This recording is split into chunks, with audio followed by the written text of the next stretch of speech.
everyone, to this more phenomenal episode of Legion Gaming. I'm your host, Donnie, and as always, I'm joined by my club co-host, Deucy.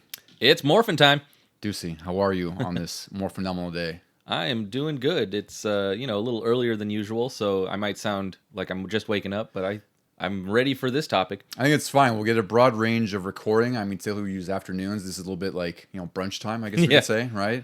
But nonetheless, it'll be a fun-filled episode as always, as today we're covering one of our favorite series growing up, both in terms of a TV show and a video game series, the Mighty Morphin Power Rangers. More than just TV and games. I mean, it was everything. It was the action figures. It was a cultural phenomenon in the early 90s. Anything I could get my hands on. I still have that collection in my parents' shed. Yeah, I know. It was a very vast and wonderful collection to see and get to live vicariously through you with all the Zords and everything. Yeah. Yep. So we do have to say, we originally had planned doing a Super Mario Land 2 episode this month and Super Metroid. But unfortunately, with us being adults, it's a little bit difficult to get everyone under one roof at one time to record. So our friend Vito, he's going to be coming towards the end of April, and we're going to record a special Ghostbusters episode with him, he and I. And then we're going to push our Super Metroid and Mario Land episodes, I think it was late May, early June, somewhere around there. Okay. So we've kind of had to shift our schedules around, but nonetheless, we're still going to cover that because we've been waiting for it. Yeah. We've been building up to this Metroid thing, and we cannot wait to talk about Super Metroid. But we want to make sure that we have everyone here because we want to make sure we get Vito and Deucy in here, and we want to have this synergy of Metroid. So in lieu of that, we decided to cover a couple other topics. So last week, you heard us talk about our favorite characters with our friends Mike and Randy, and this week, we really want to go back in time to Mighty Morphin Power Rangers. Yeah, we just said, you know what? Screw it. Let's do another topic that we've talked about since before we started the podcast. We were like, oh, one day we got to do this. And then we're like, might as well and put it in here. Yeah, and I don't know how we got to talk about it recently about Power Rangers. I don't know why it came up. I don't know what it was. And it just kind of got that bug in your ear. I was listening to that audio, not a podcast, but it's like an audio drama. That's right, the sort of the podcast serial. Yeah. What was the name on there if anyone wants to hear it? Oh, it's if you have the name. I think it's just Power Rangers, the audio drama or something, or the audio series, something like that. Okay, so that's probably what sparked the impetus for this episode. And it's great because I do love the games we're talking about. We have a lot of history with them, and it's these games, they were never, I wouldn't say most of them aren't phenomenal. There's a couple I would say are really, really good that I do love more than others, but these aren't I don't know if I wouldn't consider them top 10 16-bit games or anything like that. They're exceptional, but they were serviceable for the show. I mean, for fans of the show. They were. Because I mean, the show wasn't, Emmy winning. No, but it hit the right notes with kids. It was perfect. And so for kids, these were great games too. It wasn't like LJN came stomping in and screwed everything up or anything. Exactly. Yeah, that's right. We could have gotten a lot worse. So before we get into everything Power Rangers, Deucy, what have you been playing lately? Man, I am on a roll for finishing things. Kind of like the end of last year when I was just finishing things back to back to back. Mm-hmm. I talked about Spider-Man 2 last week, and right after that, I was kind of scrolling through the PS Plus, and I noticed Detroit Become Human was in there. Oh, it's a fantastic game. And I've always wanted to play that since it first came out because I knew it was by Quantic Dream, and I really liked Heavy Rain. And I really like those style of games where you can have multiple outcomes, not just a couple endings at the end like some games. This was I think they said for Detroit it was 85 different endings or different variations here and there. Yeah, Detroit. So I need to finish Heavy Rain as well, by the way. Oh, wow. It's one of those games where it's about a serial killer. I really need to just plump down and finish it because I do love the theme of that game. I love, again, those choose your own adventure style things. And yeah, Detroit Become Human is by far their most ambitious with the insane amount of plot trees and turns you can go. It's really insane. I kind of didn't like that they showed all of the potential plot trees because there were some on there that I was never going to get to because things that happened in a previous level weren't going to lead to that. But I was like, man, look at all of those options on that one. Yeah, the difficult thing I have with that is I did finish it. I couldn't remember what my story was, to be honest with you, because I beat that game it must have been 6-7 years ago when it came out. I don't know when it was. And I did love it at the time. And then, I did want to go through to finish all the stories, but then it wasn't until you finish the game, like you said, it shows the entire tree. And it's oh my God, this is going to take me forever. Because it's not one sort of start point branches off into 4. It's one starts, splits off into two, and then those two could split off another four. Like it's a pretty vast, sort of tree of story. So I don't know how they reconcile that in the game. Like if it'll tell you what you didn't choose before, because that was my thing when I was about to play through this. It's like I don't know what I did or didn't do, so I hope that it would mark like something I've already toggled. I don't know if they do that. I never thought to check. And with games like this, sadly, I don't like to go back and play it more than once, at least back to back. In fact, I haven't played Heavy Rain a second time since I played it way back when it first came out, because I enjoyed the fact that this was the story that was presented to me. This was the story I created. Yeah. And this is my experience. And other people are going to have different ones, and I'd love to hear from them about like what they ended up with, especially on Detroit, because there's so many different ways. But I don't want to like peek behind the curtain, you might say, and see all the behind the scenes things. I'm like, okay, this was a cool story the way it happened, and it happened for me that way. Yeah, I agree with you. And I think that's the difficult thing, because you always want to see, not always, but sometimes you do want to see the different outcomes. But it's also the other side is just like you said, where the story you experienced is what you kind of cater to yourself. And it's not quite like second guessing yourself and going through another branch or anything. It's just like you're kind of satisfied with that, so you really don't have much reason to go through it again. And I have a feeling that's what I would do too. That's kind of what I had with Detroit Become Human. It's like I was kind of interested in going through to see their outcomes, but I was like, there's a lot of other outcomes. So Yeah. I don't know if I'm ever going to be satisfied with whatever I end up landing on again. But nonetheless, it's a really fun game. I know some people are kind of middling about it, but at the same time really don't care. Like I don't know if they thought maybe it was a little too, I don't know, pretentious in its own sense. I don't know what the controversy was back then, the feedback was, but it felt like They were human lovers. I guess so, yeah. It didn't feel like it made as big of a splash as it could have, but I still think it's a great game. Like I'm not going to say it's a 10 out of 10, but it's a worthwhile experience to play. What I noticed, if you compare it with only Heavy Rain or games that are similar to this, it felt like it was setting up a sequel no matter what stories you chose, no matter what outcomes you had.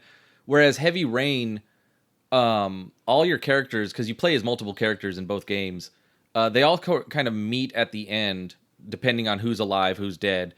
And then there's like a definite finish to it. Yeah. Whereas Detroit is definitely open to more.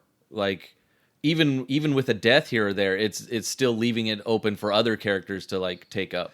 Yeah, it's I would say my comparison with Detroit Become Human is kind of like watching a TV show where there's multiple perspectives within a season, right? Or yeah. In an episode, they're branching off and like what's happening to this person, that person. But the downside is with Detroit, you're playing as one character that, not the whole time, but depending on what path you take. So it's hard to experience the other stories when you're so focused on the one that you're catering to yourself. Whereas like with a TV show, they can change perspectives in the middle of an episode. Like they have an 8-episode season and you might get, 8 different perspectives in there. Yeah, an episode per person. Yeah. This one does sort of do that where if you consider an episode like a mission or a level, then they do have that where one whole level is going to be only this character until towards the end when they start kind of crisscrossing with each other. The other thing I thought was odd was that you've spent the majority of the game with these characters, building them the way you want them to be, until right at the end where a couple of them meet, and you have to choose one or the other. And I'm like, no, I still want to play as both. I still want to see where both of them could go. But there's a confrontation, and there's different outcomes to that, obviously, peaceful, fighting, whatever you want, but it's just weird that for a brief moment you have to stick with one and it's going to be to the detriment of the other. Yeah, which again, that's probably the intent too, right? Is to make that choice have a consequence where you really have to grapple with that, whereas the other choices may not be as significant. Yeah, but at the end you're like, okay, well, I was kind of comfortable not making these significant choices. Now I have to. So that's fun. I'm glad you got to experience it, because I'm sure I told you back then. I mean, I know you had gotten a PS4 late. I'm sure I told you, or I don't know who borrowed it from you or whatever, but I was like, hey, you should check this game out, because it's not the best game you'll play, but for what it does and for the time you play with it, I think it was like 8 hours. It wasn't that long, right? It was reasonably long. The little counter on my thing said I took about 12 to 13 hours. Okay, so that's pretty reasonable, right? It's not like a 24 hour adventure. But even then, like granted, that's 12, 13 hours. And I would imagine when you go through different paths, you might go through a little bit quicker. But that's still 12 or 13 hours. Like, that's a pretty satisfying story on its own. Like, you don't need to extend that beyond what it is. I was surprised at some points where I was like, whoa, there's still missions after this? Yeah. Like, what are we still trying to tell here? I really liked it. I think, I'd be curious to play it now because, the world's changed, especially with AI being more prevalent in the world as it is now. So I'm curious, like, how my perspective playing that now would be versus what it was 7 years ago. Because, a lot's happened in the last 7 years in the world. I think it released 2018. So 2018. Okay. We were already sort of on this shift based on, the politicians at the time. And it's weird how you can see that reflected in the game's story. They're trying to get a message across. And here we are, like, what, 7 years later. 7 years later, and it's even more prevalent. And you're like, oh.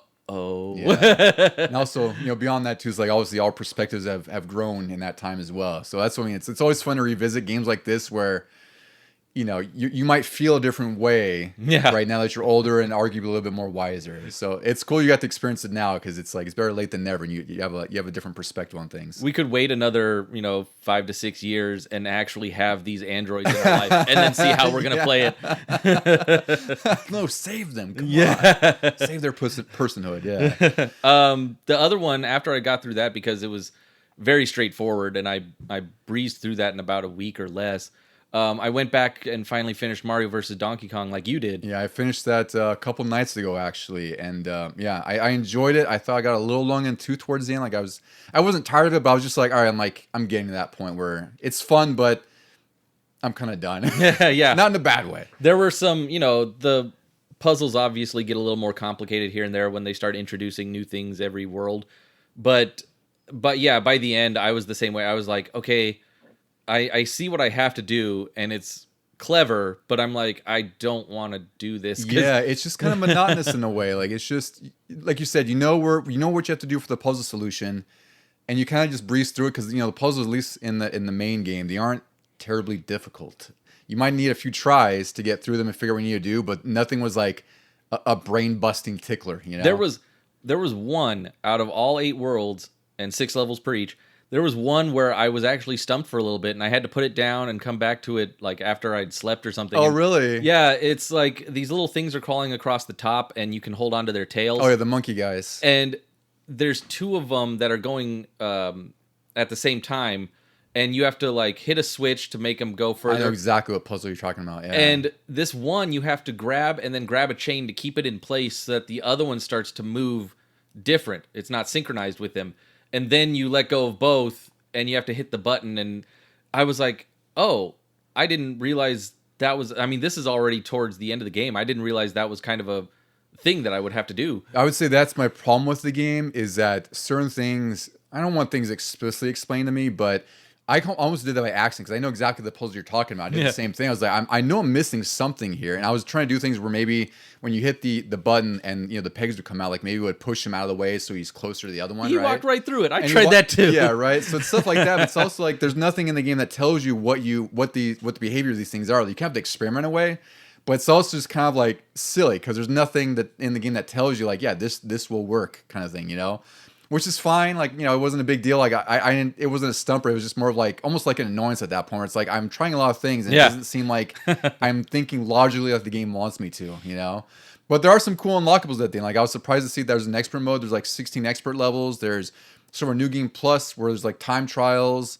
And I forgot what the other unlockable was, but it's funny. Like I read reviews saying like it's short and this and that. But like there's some stuff on there's some meat on the bone after you beat the game. Yeah, definitely to keep going. And then like those expert levels, you don't even unlock them until you unlock more stars. Yeah, which I got anyway when I was playing through because they're not hard to get. You just have to get all the gifts and the presents in the levels. There's 3 per level, and you get a star. So it wasn't that difficult. It was just something to strive for anyway, just to get a perfect on there. Yeah, but it's cool you do unlock them. Like it's not just for points or whatever.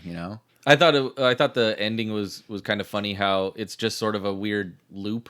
Like, the game starts with Donkey going into the Mario toy factory, stealing the little minis. And then at the end, you knock him off a building. He lands on the Mario toy truck. And then he runs right back into the toy factory. And you're like, wait, what? And I think even Mario goes, here we go again. Yeah, part 2. Yeah. One thing I do wish is I wish there were more levels like the final boss where Donkey Kong, it's like the arcade game where Donkey's like at the top of these... what do they call girders? Girders, yeah. And then you have to jump up, and then you have to navigate platforms and barrels being thrown at you, and you have to throw a barrel at him, and then he comes down a level, do it again. Oh yeah, right. I wish there was more levels like that just to break things up, because the boss fights were mostly the same. It was like a downscaled version of that, and you have to go hit Donkey Kong, and they aren't terribly difficult either. Like, it was just. It's funny. You mentioned the other day that you had beaten the final boss, and you said it was like the original Donkey Kong with the barrels and everything. So I got to the end of World 8 where there's no barrels, it's bombs on the little conveyor belts, and I'm like, what game was he playing? What were you talking about here? Yeah, I was thrown off because you do beat the 8 worlds, and I was like, that's it. And then there's actual like a final boss, Donkey Kong, which is really cool. Yeah, it's a fun game. I would say it's like a 7 or 8 out of 10. Like, it's a solid buy if you find it for like $30. Like, it's a budget game. I think it was 40 or 50 when it came out, 50. And it's it's okay for that. It's not. It's crazy. That's considered budget. I know, now. budget release. It's ridiculous. Greatest hits and Player's Choice are gone. But if you find it for like $30 or less, which is hard for Nintendo because they barely go on sale, it's totally worth it. I think it was on. Was it out by Mario Day? I think it was. I think it was maybe on sale then, but only it like probably will 10 be. to 15. Yeah. So wait till March 10th, 2025, and you'll get a sale on it. Yeah. So for me, I was playing Mario vs. Donkey Kong. I've been playing more Helldivers lately, which has been really fun. Yeah, me and Vio have been getting on there doing some missions, on every other night or something, just get a few in there, level up our war bonds. That game's been really, really fun. They've been persistently adding content like every other week, which is great. Like, there's new enemy types. Now there's like flying Terminator robot ship things, and I saw that somebody made a meme about it saying like, they fly now. Yeah, I think some have stealth capabilities too. Like, it's really crazy how there's continually like the feedback with this game is like, this is how you do a live service game, and it's what it should be. They're introducing war bonds, which are basically for like battle passes or level up passes. None of them disappear. So every time they introduce one, granted, like, it takes forever to level up because you have to get your war bond medals from playing missions. And, you get more medals depending on the difficulty, but, they don't disappear. So if there's anything you want to go for on that battle pass, whatever you want to call it, war bond pass, you can go for it. And it's always going to be there. The downside is just like, there's so much content sometimes that like, you kind of have to figure out where you want to level up, you know? But pick and choose one at a time. Yeah. It's good for me because I haven't been able to get on there regularly, but exactly. At least it doesn't go away. And comparatively, like at any other live service game, it's like, it's the whole, the FOMO thing where, once the battle pass is gone, if there's any cool cosmetics or crap you want on there, it's gone. Yeah, it likely won't appear again. Look at when we were kind of winding down on Call of Duty. Exactly. We were missing battle passes left and right, season after season. And Fortnite does it. I think Destiny does. Like, every live service game does it, where it's like, all right, well, that's it. If you want this stuff, play now or forever hold your peace, kind of thing. Yep. So Helldiver's turning everything on its head, and I think it's great. And the other game I've been playing a little bit less of. I've been getting more into Rocket League a little bit more lately. Wow. Yeah, the other night it was kind of late, and then I just wanted to, sometimes you just feel like getting a fix for 5 minutes, 10 minutes, and of course I end up playing for like an hour. Yeah, it's still fun. It'd be cool if we all got on that again, because it's one of those games I always end up coming back to because I'll leave it for a few months, and then you just get that bug to play it because. I might have something like on the iPad going or whatever else. It's just something that's quick and easy to get into. It's funny you mentioned that. I've also been playing New Star GP still. And God, I love that game. And I'm into the 2000s now. But oh my God, I'll pick it up and I'll think, I'll just do like a race. And then I'm like, wait, I just unlocked better equipment and stuff. Let me try this next race and see how I'm doing. I still need to buy that. Oh, and then the last game I'll mention I did go through was Metroid Samus Returns on 3DS. I finally started that and finished it. That's right. So before that, I'd gotten through like most of it. I think like a third of it where it was. And this time I was very just focused on finishing it because I've been on a Metroid fix. And I'm going through Super Metroid next. And also because I had finished... what did I finish before this Metroid? I don't remember. Metroid Dread Zero again. Mission. Oh, yeah, that's right. Yeah, I finished Zero Mission in like 2.5 hours, whatever that was, which was surprising for me. I haven't played in like, a decade. And I played through Samus Returns. I really enjoyed it. You could obviously and very definitely see Dread's roots in here and DNA because it was Mercury Stream. And I really liked it. It's pretty damn tough, though. And granted, I know part of that's because of my low percentage. I had like 29.4%, or I don't know what it was, 30% items. And, I beat it in like 9.5 hours. And, it's a difficult game. But at the same time, like, just like Dread, where if you learn the patterns, it's not as bad, right? So like last couple bosses, I had to retry a lot because a lot of that was like me learning the patterns, learning what to do. It's like, oh, that's a new attack. I haven't been in this phase before. And I think, like you thought, like Ravenbeak at the end of Dread was a pretty long fight. I think these are way too long. Like the Mother Brain, or what was it? Excuse me, Metroid Queen. Yeah, and I forgot what they called Ridley in here. Like. I forgot what it was. It's still Ridley, right? It's Ridley something. Yeah, I forgot what his name is, but it's something Ridley. Yeah. I was going to say, I don't even know how long the Ravenbeak one is because I couldn't get past the first phase. Oh, I thought you did. No. Oh, maybe I just told you about it. Okay. Nonetheless, I think Samus Returns is far more offensive for boss length. They're really long, and some are pretty damn difficult. And again, maybe that's coming from the fact that I may not have had as many items as I should have. Well, yeah.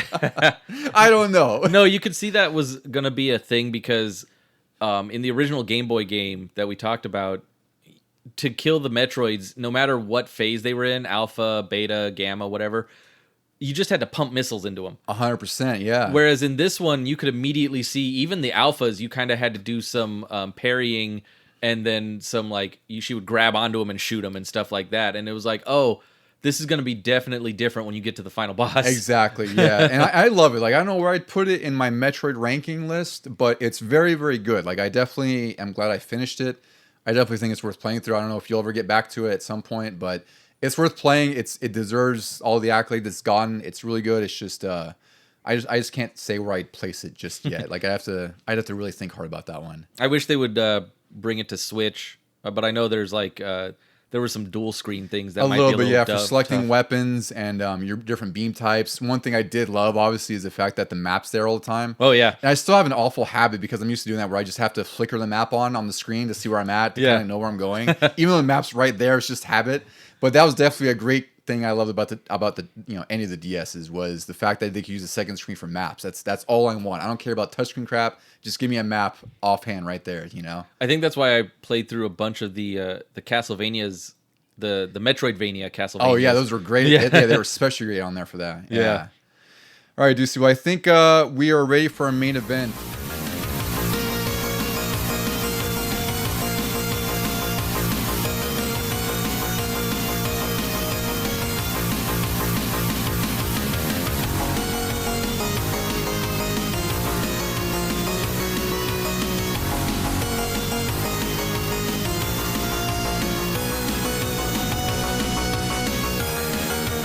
All right, Deucy, as you said earlier, it's Morphin time. So today we're talking about one of our favorite series as a kid, both from a gaming and TV show perspective, toys. Like, we were absolutely immersed in I almost said Metroid, in Power Rangers Mania in the early 90s. So Deucy, Metroid Mania 2 back then. Back then, yeah, you more so than I was. Yeah, you more so than I was for sure.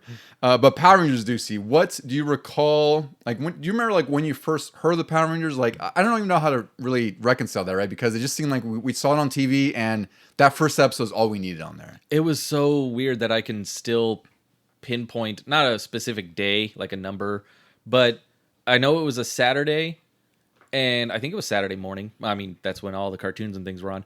But I do remember the first episode, they were fighting the Pudgy Pig, and the way to beat him was like putting something spicy in a sandwich. Yep.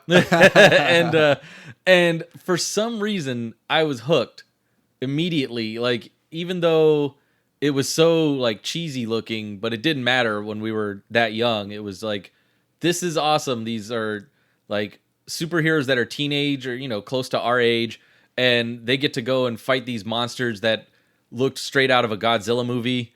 And then even in that episode, they didn't do the big Megazord fight or anything. That was still to come, and even that like blew our minds. Yeah, I think I had the same experience where I do remember, I forgot what his name was. Of course, I didn't remember the pig's name, but he had that iconic, like, he had like a Spartan helmet on. Yep. He was just like, he had these little feet, like his head was his body, like his pig face was his body. And all he had was arms and legs. Yeah, so I remember that, and of course I remember getting the VHS, and I just remember, like when we saw that, like that was obviously something we all talked about in school, and all of a sudden we were hooked. Like, I remember times we were playing Power Rangers during recess. Oh yeah, like fighting over who gets to be the Red or Green Ranger and whatever else with our buddies. There was a weird shift because I remember second grade we were all about X-Men on the playground. Yeah. And then just the very next year in 3rd grade was Power Rangers took off. It eclipsed everything because Ninja Turtles was the thing in the late 80s, early 90s. We were all into that. X-Men for us was the big thing, and then Power Rangers just took over everything. Like there was nothing else in our periphery except for the Power Rangers. To put it in perspective, it's like when Pokemon came out and just took over everything. Very much like that. Yeah, that when Pokemon came out and I got it, that was all I ever was talking about for like a year was Pokemon. Yeah. So the history of the Power Rangers is pretty interesting.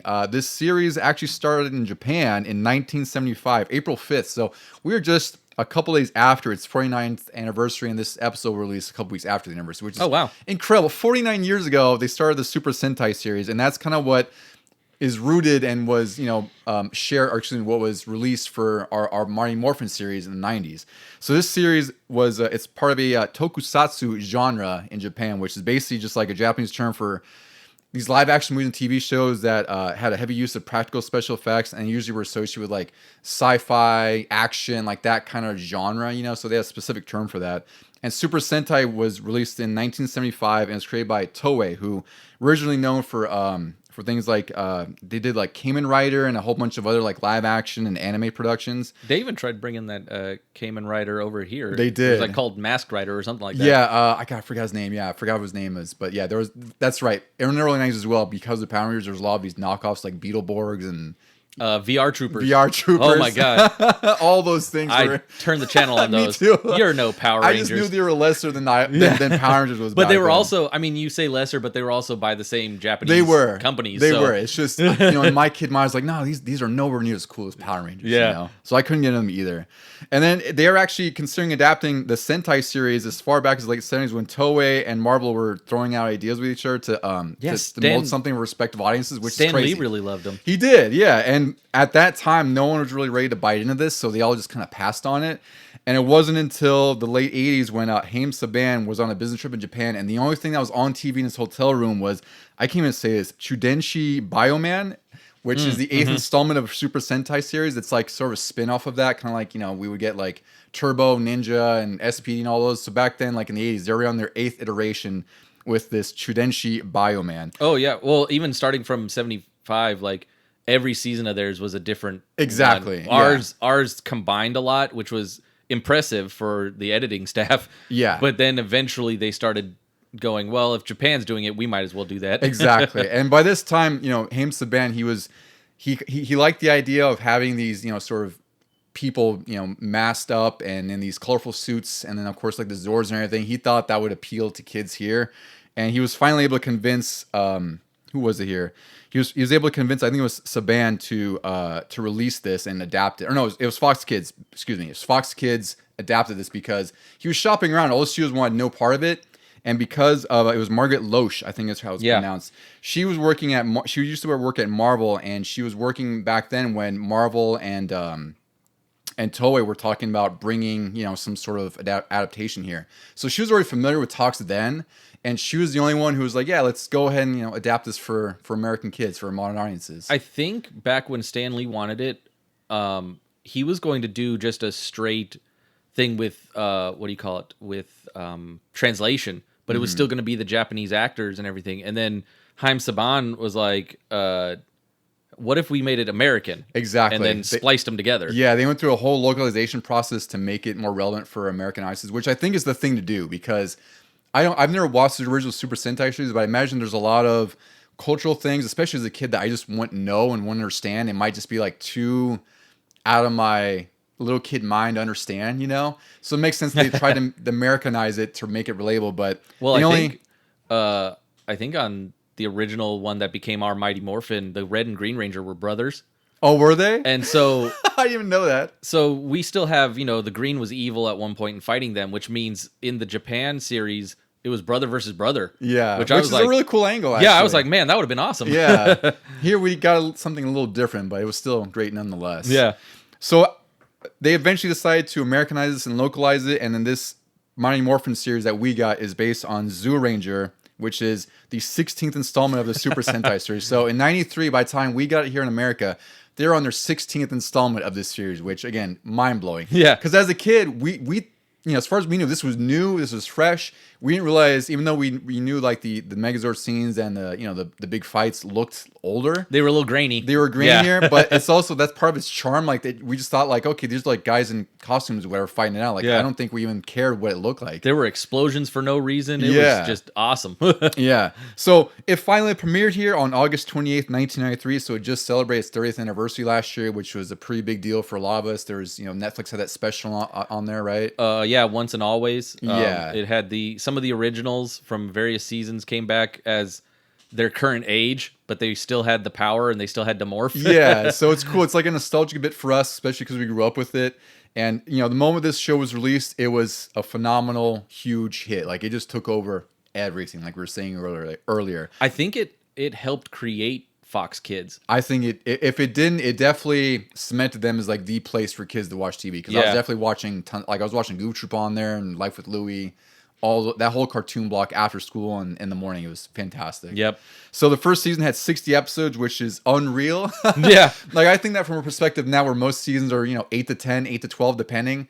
And even back then, like I knew there was a lot of episodes, but I didn't connect how many episodes were in each season. It's like it just felt like it was going on forever and ever. I just watched but I listened to a podcast that had the original Pink Ranger on it, Amy Jo Johnson. Mm-hmm. And she was telling them that their schedule was ridiculous. It was like 6 days a week, and they would shoot about like 4 episodes per day. I bet. Because the American side of things only had to be about 15 minutes. It was when they were in school or something, and then they also had to do the voiceover when they're in the suits, but that was it. You didn't have to fully commit to like 30 minutes or more. Yeah, which is brilliant when you think about it. Like they just reuse the Japanese footage. They basically cut their production, we'll say by a third, maybe 2/3, and they could focus on just the American version of the American actors and fulfilling that story, and then you could just splice in whatever fights they wanted to and adapt it with whatever stories that were coming from the Super Sentai series.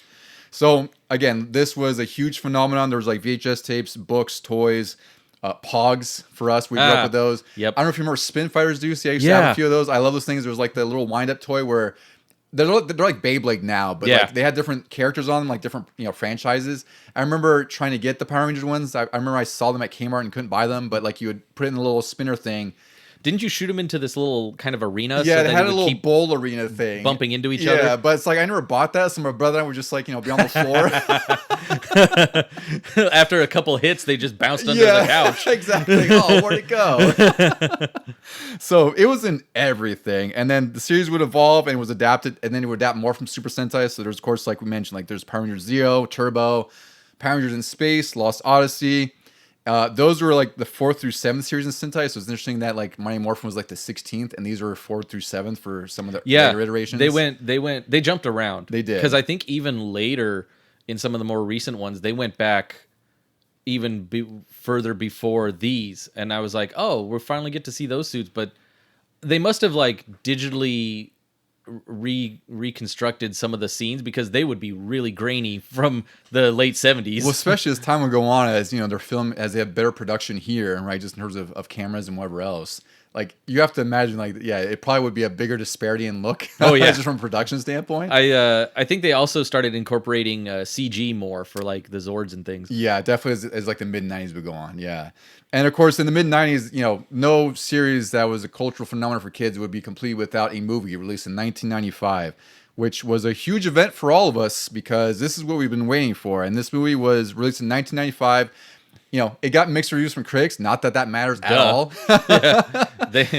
Adults just won't understand. Yeah, and it was a reasonable success. It made like $66 million in the box office. It was a big thing for us. I don't remember if I saw it in the theaters. I want to say I think I did. Maybe my sister's friend's mom took us. I can't remember. I don't think I saw it in theaters, but when we got it on VHS, it quickly became my like sick day movie that I would always put on. Yeah, me too. It's the CG was ugly back then, but I did not care. Like, it was a fantastic movie. I still would watch it now. I finally got the Blu-ray, which was nice. Like it's a fun nostalgic trip, And then they would release a second movie that was by this time I wasn't into Power Rangers at all. Like 1997, they released Turbo, a Power Rangers movie. This is actually what killed it for me. It's exactly for me. Like I didn't care about the car theme at all. I was just kind of over it. Like the kid turned into an adult or morphed into an adult. I was like, I'm over it. Plus, I was like 12 years old, and Power Rangers wasn't cool anymore. I mean, I had watched Zeo was the last one right before this, but then they decided to make this movie like canon with the series, so you had to go see it to understand what the next season was going to be. And I was like, no, I'm not going to bother. Yeah, and the bloom was off the rose at this point because this movie only made 9.6 million compared to 66 plus for the 1995 one. So within 2 years, like their stock had gone down quite a bit. And then, that didn't stop it from having another movie in 2017, which is actually a pretty fun movie. I liked it. I wouldn't say it's a favorite. It's really good for what it is. Yeah. And that was pretty successful. It was it earned 142 million at a budget of 100 million. So it made a little bit of money. I don't know how much of that is, profitable or whatever else, but it wasn't a failure, we'll say. I was excited to see where it was going to go, but I heard they already scrapped the sequel and they're going to reboot it another time. Oh, did they? Okay, I was going to ask because I haven't heard anything about sequel or anything. It's been like 7 years, and that's surprising for a movie like that to not have anything come out. Yeah, at the end of it, they were heavily implying the Green Ranger, and then they're like, "Oh, never mind, it didn't do well." And I'm like, "Surely it looked like it did. Like, might as well stick with it." I know it's a pretty solid earning. Like I know everything's not MCU level billions, but 142 million is still pretty respectable. So with all that, we set up all the history of the Power Rangers right now. We're going to talk about the reason we're here today. And this is all the games from basically the 16-bit era and then a couple of more recent ones. We were looking this up, and for us, we have a big affinity with the earlier games. And then there's some games that just aren't worth covering as they went on. Like there's like Power Ranger Lightspeed Force. What was it called? Lightspeed Rescue, Time Force, Wild Force, Ninja Storm. There's a lot that just isn't very good, and also like we were definitely out of it by then. Like we were definitely in our teens, adulthood, whatever else. Yeah. So for us, we covered a lot of the Mighty Morphin games in this episode, and we're gonna start off with, again, an early favorite, the Super Nintendo version of Mighty Morphin Power Rangers, which was released in 1994, developed by Natsume, and they're famous for Wild Guns, if you can believe that. I don't know if it's the same team who did Wild Guns, that awesome oh wow, Western shooter. Yeah, fantastic. You can find it on Switch right now. They did Wild Guns Reloaded, I think it's called, and they also did Harvest Moon, Ninja Warriors, and Pocky and Rocky. And this was published by Bandai. Excuse me. So Deucy, what memories do you have of Power Rangers on Super Nintendo? Because I rented this, I was very excited to play it. I liked it. I think it's very good. But what did you think? I rented it as well and loved it immediately. I want to say I got all the way to the last level during the rental period, and then a friend of mine across the street had it, so I would just borrow it from him after the rental was over. But I think I only beat it once or twice because that last boss is kind of ridiculous. It's like Clopsis, I think it was. Yeah, and the game is a left to right, beat 'em up, and then it transforms, it morphs, you might say, into the last two levels you're in the Megazord, and it's just a one-on-one fighter like Street Fighter.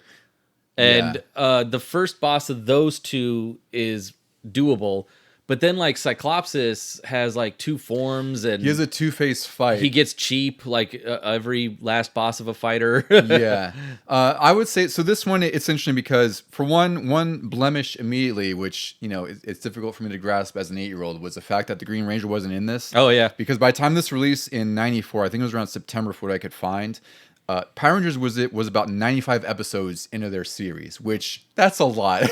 95 episodes. That's getting close to the movie time. Yeah, exactly. And I think also the White Ranger had debuted already, so this game was kind of behind for at the time, which is really surprising. I thought it came out more towards the beginning of the series. It really did series. feel that way. Yeah. So that's not a bad thing. It's just more of just if you love the Green Ranger's not in, there's no dragons or anything. Yeah. This is a very competent beat 'em up. You could play as any of the Rangers in their teenage form.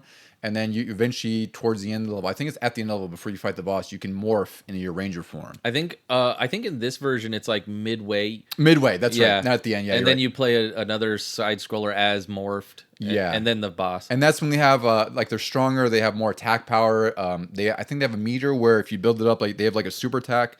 Like Jason, when he's the Red Ranger, has this wall of fire thing. It's a really cool screen clearing attack, which was a thing at the time.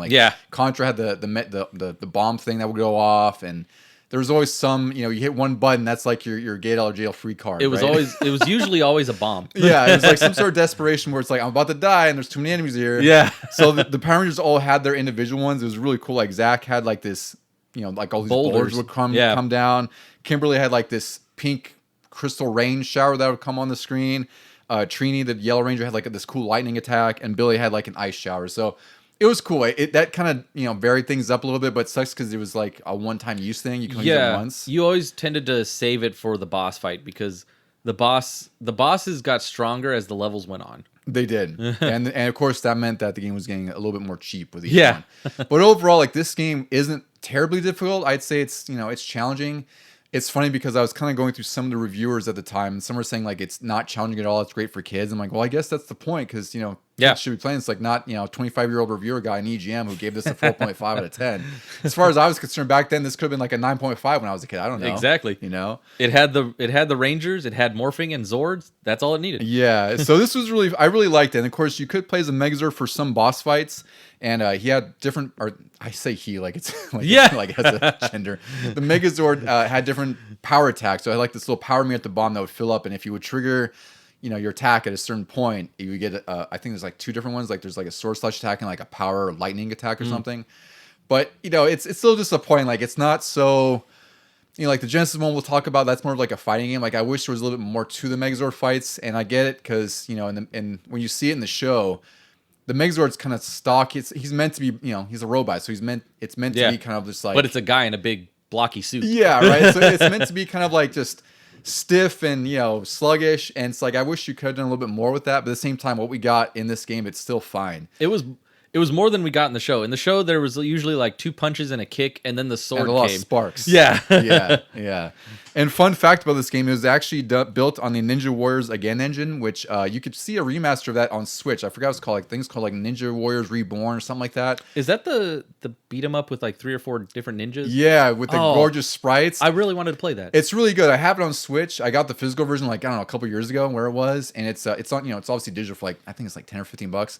It's a pretty generic beat 'em up overall, but it's really fun. It's really good.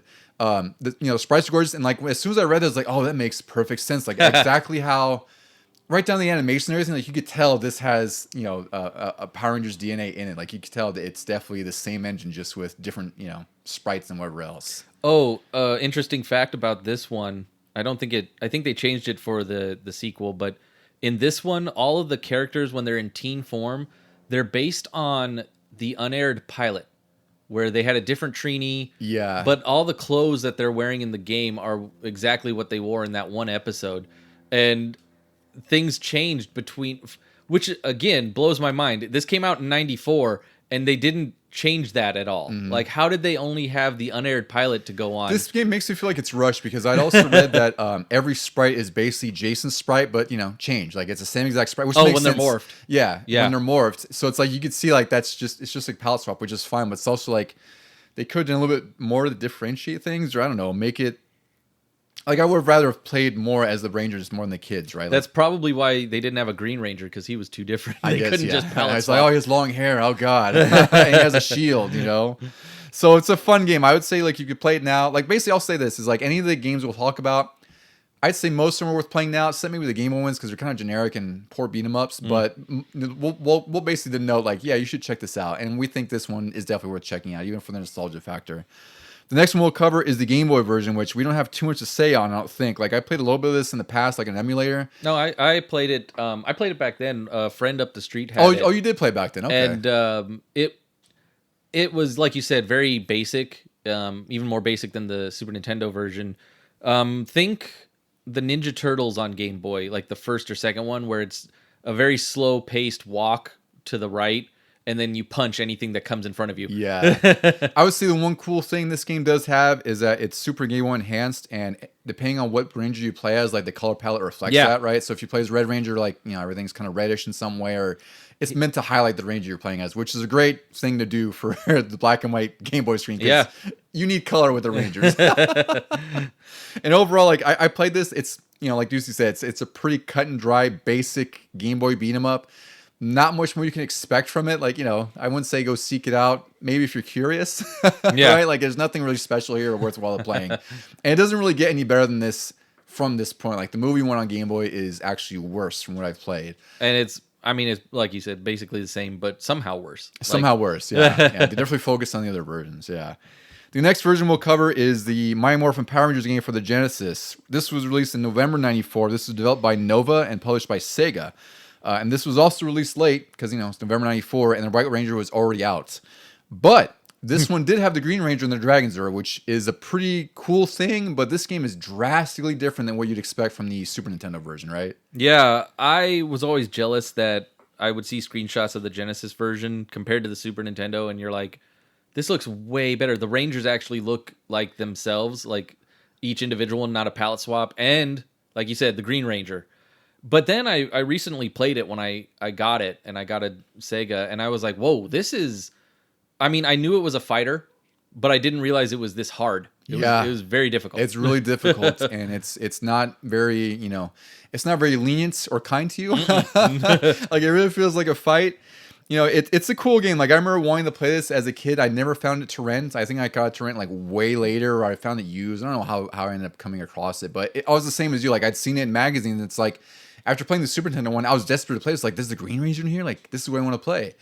And it's weird because it is a fighting game. It's not the greatest fighting game. Like, there's only so many moves. Like, it has similar moves to like Mortal Kombat, Street Fighter. There's like charge moves. There's certain moves where, you have to hold punch and release it, or like down to forward moves. It's just an okay fighting game, really only made better by the fact that it's Power Rangers. Because if this was anything else, I don't think anyone would care about it. Is it straight 2D, or is it kind of like on a beat 'em up plane? I think it does have the the plane where you can go up and down on the surface. I forgot what they're called. It's not like a strict isometric. Yeah. So it's a really fun game. It's just vastly different what you'd expect. Like, I wish this was more of an amalgamation of the beat 'em up and the fighting game, right? Versus just a straight fighting game, because you can't play as any of the Rangers on here. There's only 5 stages in this game for the main sort of single player mode. You fight Minotaur, you fight the Evil Green Ranger, which you can unlock after when you beat him. I think the Evil Green Ranger, his difference with him is he has the what's it called, the Sword of Darkness. The Sword of Darkness, yeah. And you fight Madame Woe, Goldar, and then Cyclops is the boss fight in here as well. But he's a 2-phase Zord fight, which is cool because you don't really use the Zord much in the single player mode except for this fight. But it's great because in the 2-player mode you can't play as the Zords. You eventually unlock the Green Ranger and the Dragon Zord, which is awesome. Like, if anything else, if there's nothing good about this game, it's just the fact that you can play as any of the Zords, any of the bosses. Like, it's fine in that regard, right? There's a 2-player mode, and everyone can, you can play as everyone else, and then you can unlock the Evil Green Ranger with a code, and he has a Sword of Darkness in this version too. Nice. And also in Dream Versus, you can actually play against each other with the same character, which isn't a big deal these days, but there's, back then it was a big deal to play as the same character. Oh, I'll talk about that in the next version, yeah. And one cool thing about this, I kind of forgot about, or maybe I didn't realize, but there's super moves in the game. They're kind of weird to do. You have to do a core circle forward motion like 5 to 8 times, and I say 5 to 8 times. What? Yeah, yeah. I thought that was a typo. No, it's weird because I looked it up. I was like, why is it that specific? 5 to 8 times. Like, that's just what the GameFAQs cheat thing said. So I don't know if they know, and I don't know if there's another source that says definitive, like, yeah, it's 6, it's 5. I have no idea. That's perfect for a button masher, I guess, when you're frantically spinning the control pad. Well, it's weird, and my guess is they did that because these attacks do take like 50% of the opponent's health. So I imagine the fact that you have to do it 5 or 8 times, whatever the case is, even if it's 5 times, you're defenseless in that moment, right? So you have to really get that off. So it's sort of a risk reward kind of tactic for that, where it's like, if you could pull it off, it'll be worth it. What if you lose count? Well, then you're screwed. Yeah, you have to hope you nailed it on 6. And each of them, and so each of the Rangers and the bosses and the Zords and anyone you play as has a super attack. And the interesting thing is that you're not building up a super meter. This is the days before super meter. Yeah. As long as you could pull this off, you can pull it off. There's no limit to it.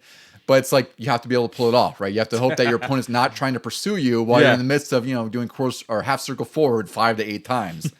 So this game, here's another fun thing too I read about too. I didn't realize this because I never saw the commercial, but the commercial actually had the voices of Johnny Young Bosch and Steve Cardenas, even though they weren't in the game because they were rocking Adam. Yeah. Right? So it's like they were already in the show, but they weren't in the game, but they were sort of promoting the game. But overall, like, this is, you'll get a novelty out of this. I would say, like, it's worth playing because it's really short. There's only 5 fights if you want to play through it. And if anything, like, it's just cool to play as Rangers and see what they were, because I do think the sound probably isn't as good as the Super Nintendo version. I would say the graphics, it's hard to say that they're better than the Super Nintendo one. Like, Super Nintendo one is a really safe game because everything's a palette swap. Yeah. But I like you said, how this game, every character sort of has their own personality in the way they're animated or the way their suits look different. Their suits look different. Yeah. Exactly. So I think as far as like portraying the Rangers, this is a little bit more successful. but I think I prefer the gameplay, obviously, of the beat 'em up because I love beat 'em ups more and I like fighting games, but this is just like a really rudimentary fighting game. There's nothing really special about it.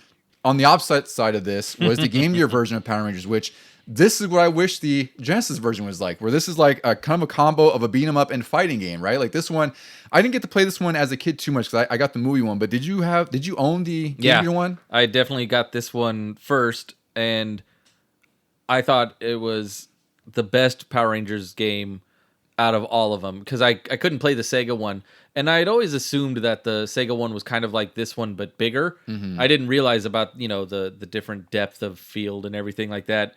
This one is like Street Fighter, where it's just a 2D plane and you're fighting the putties that come in, and it tells its own story per level. Just basically like how the show was set up. And yeah, I would play this for hours, where like you mentioned the dream mode in the last one, you unlock that by beating the game.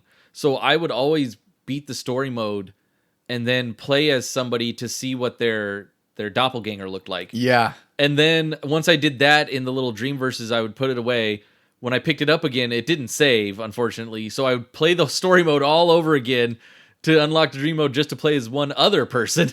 Yeah, I was about to mention this. That's what sucks about this game. I think most Game Gear games, I don't even know if any really had a battery backup save. I have to go look that up. I'd be curious. Yeah. But it sucks. You're right. Like that's what I read about this too. Is like it didn't save when you beat the game, which means any unlockables you get, like the dream mode, you had to go through it again. Granted, the story mode was fun anyway, and it wasn't terribly long. But at the same time, like you're not going to be playing two-player Game Gear too often. Yeah. So, it would be nice if even if there was like a code or a password to unlock it. Like, it's kind of dumb that they only made it to unlock the story mode.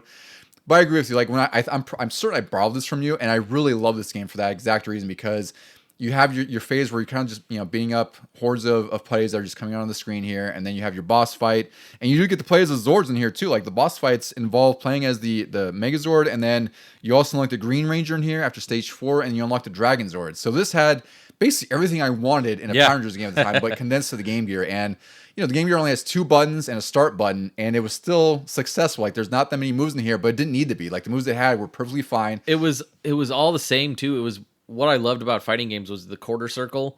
That move I could pull off in any game. Yeah. So this one was always like quarter circle forward and then 1, 2, or 1 and 2. Yeah, exactly. Really, that's all it needed. Like you just had a few basic attacks, and everything felt pretty fluid for what it was. Like I'm framing this in the sense of a Game Gear where a lot of games didn't feel as fluid, or they're kind of chunky and sluggish just by nature. This felt like it was fine. Like the sprites were.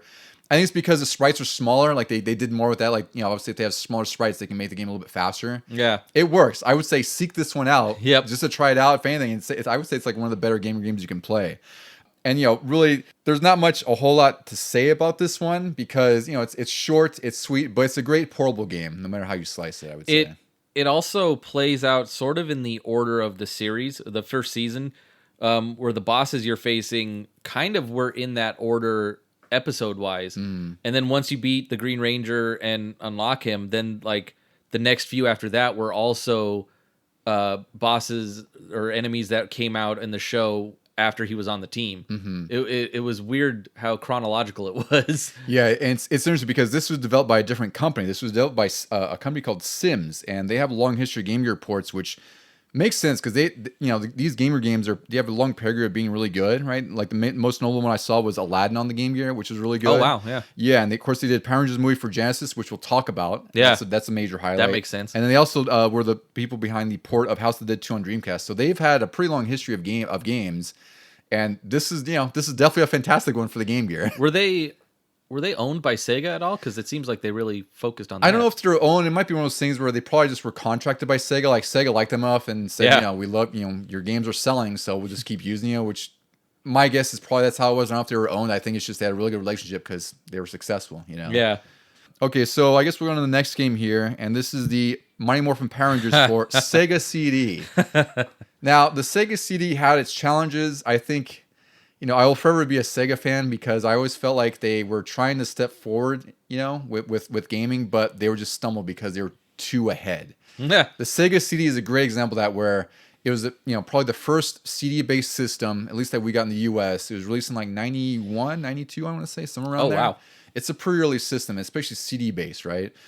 But the downside is like CD technology wasn't that great. It was so early, so a lot of the video looked grainy. They tried to do a lot of things that would showcase the power of the CD, but technology just wasn't there. And this game, the Power Rangers game on here, is unfortunately a product of that, where this is really just playing through episodes of the show with QuickTime events. So it's weird to even call this a game, because it's kind of not. Like, there's a point system where, the more successive QuickTime events you succeed, like, if you hit the button at a certain time, it's almost like Dragon Lair. The more points you get, and at the end, you might regain health, because if you miss inputs, you lose health, and you have so many lives. And it's not the best game to play. And I would say, like, it's not, if I had a Sega CD, like, I'd be hard pressed to say, like, yeah, you want to come over and play this, like, check out the showcase, right? Because also the video looks grainy. I would say one notable thing about it is, like, it's one of the few Sega CD games that has a full screen video, which sounds ridiculous, but a lot of Sega CD games back then had to have, like, a border or the black bars or something, because they couldn't display the full video without it looking even worse than it did. And this game, I keep saying game. I don't know what to call it. We'll just call it a game. I don't know.